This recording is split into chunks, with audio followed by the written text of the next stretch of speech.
Hi, good day. Today I'm going to teach you about NATO and the Warsaw Pact.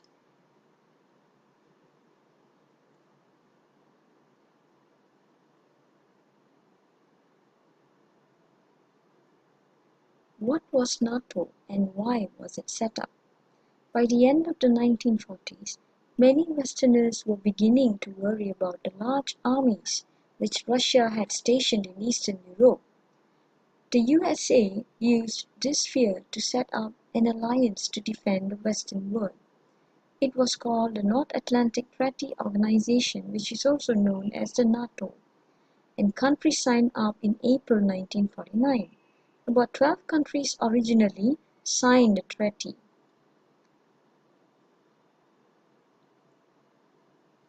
Who is in NATO? By 1949, 12 original members: USA, France, Belgium, Canada, Iceland, Netherlands, Britain, Portugal, and Luxembourg. By 1952, a little farther from the North Atlantic, we have Greece and Turkey.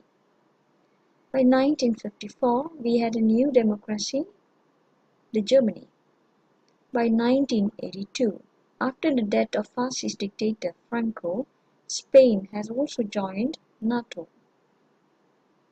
The Warsaw Pact. In 1955, Soviet response to the creation of NATO consisted of Soviet Union and its 6 satellite countries in Eastern Europe, which are East Germany, Poland, Hungary, Czechoslovakia, Bulgaria, and Romania. The Warsaw Pact no longer exists today.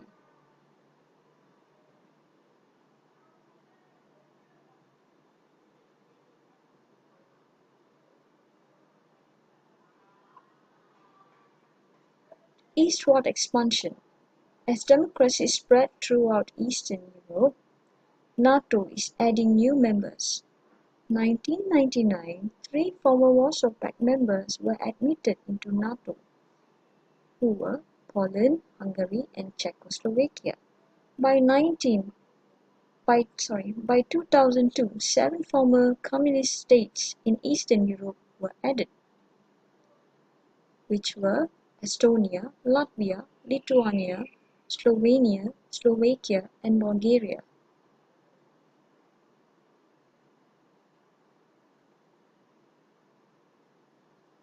Let's take a look at the impact of the arms race.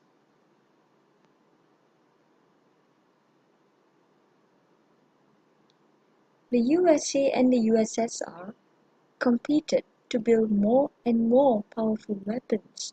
This was called the arms race, and it is closely linked to NATO and the Warsaw Pact. Each side tried to become more powerful than the other. The USA claimed NATO was a defensive alliance against the USSR. However, when NATO was first set up, the USA had a nuclear monopoly on the world. The USSR did not even test nuclear weapons until later that year.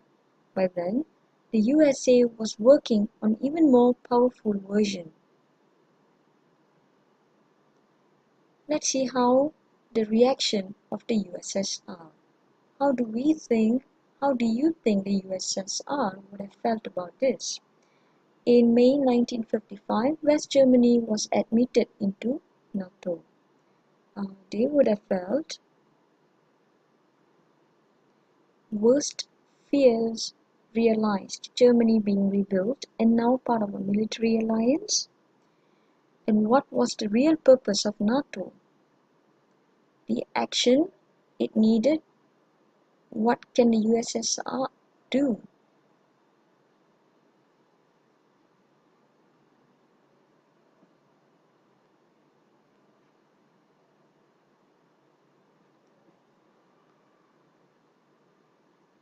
Let's take a look at the creation of the Warsaw Pact. West Germany joining NATO now meant that Germany once again had military power. For the Soviets, who had suffered greatly at the hands of the Germans, this was too much.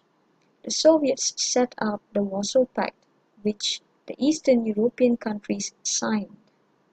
It was intended to be a defensive alliance like NATO, but it was essentially used to keep control in Eastern Europe. The Hungarian Uprising. In Hungary, 1956, the communist government installed by the Soviet Union was overthrown by the Hungarian people. The new leader announced democratic reforms and said Hungary would leave the Warsaw Pact. The USSR brutally put down the revolt, rolling into Budapest with tanks and reinstating the communist government. It didn't want to lose one of its buffer states to capitalism. Many thousands of people were killed in the uprising, and many people in the West turned away from support of the Soviet Union.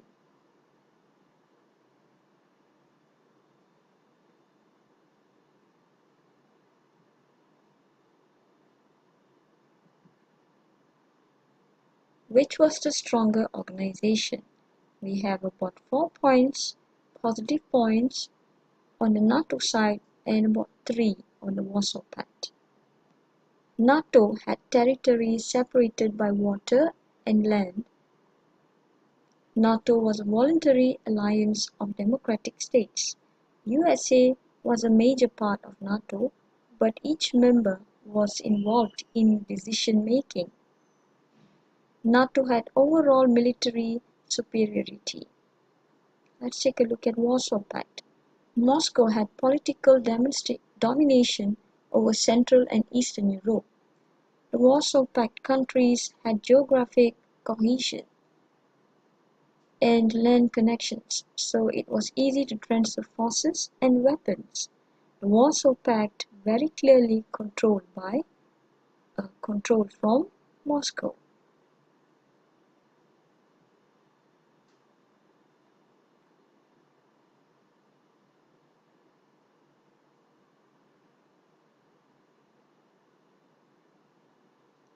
A comparison of the two treaties.